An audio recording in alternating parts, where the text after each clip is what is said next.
मध्य प्रदेश विधानसभा चुनाव की तारीख जैसे जैसे नजदीक आ रही है, वैसे वैसे बीजेपी को लेकर कई तरह की बातें सामने आने लगी हैं। एक ओर जहां बीजेपी के कई असंतुष्ट नेता पार्टी छोड़कर कांग्रेस की ओर रुख कर रहे हैं, वहीं अब ज्योतिरादित्य सिंधिया को लेकर भी खबरों का बाजार गर्म है।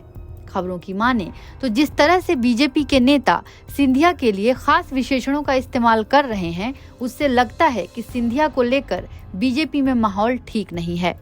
तो आइए इस वीडियो में जानते हैं कि ऐसा क्यों कहा जा रहा है।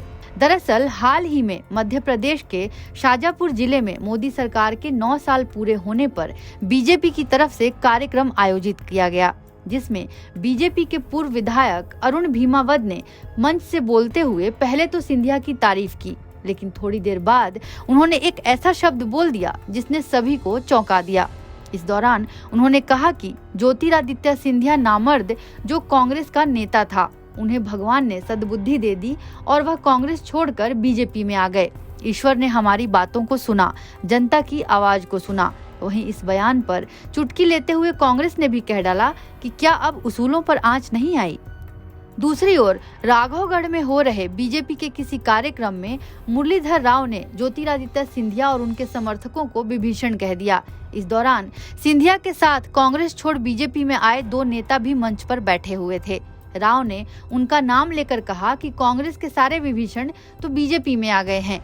राव के इस बयान का वीडियो वायरल होने के बाद कांग्रेस नेताओं को तंज करने का मौका मिल गया। पार्टी के प्रवक्ता के मिश्रा ने कहा कि राजनीति में और कितना गिर सकते हैं। मुरलीधर राव ने जिस तरह दल बदल कर बीजेपी में आए 2 मंत्रियों को विभीषण बताया, इसे क्या माना जाए। ताज्जुब है कि इन दोनों मंत्रियों ने इस पर अपनी मौन स्वीकृति भी दी। उनके स्वाभिमान को सलाम। वहीं मिश्रा ने सिंधिया का नाम लिए बगैर कहा कि इन मंत्रियों के आका तो उसूलों की बात कहते थे, ये मंत्री अपने आका का अनुसरण करेंगे या नहीं। वहीं अब जिस तरह से सिंधिया के समर्थक नेता राकेश गुप्ता ने बीजेपी छोड़ने के बाद कहा कि सिंधिया के साथ में वह बीजेपी में तो गए, लेकिन वहां उन्हें कोई सम्मान नहीं मिला।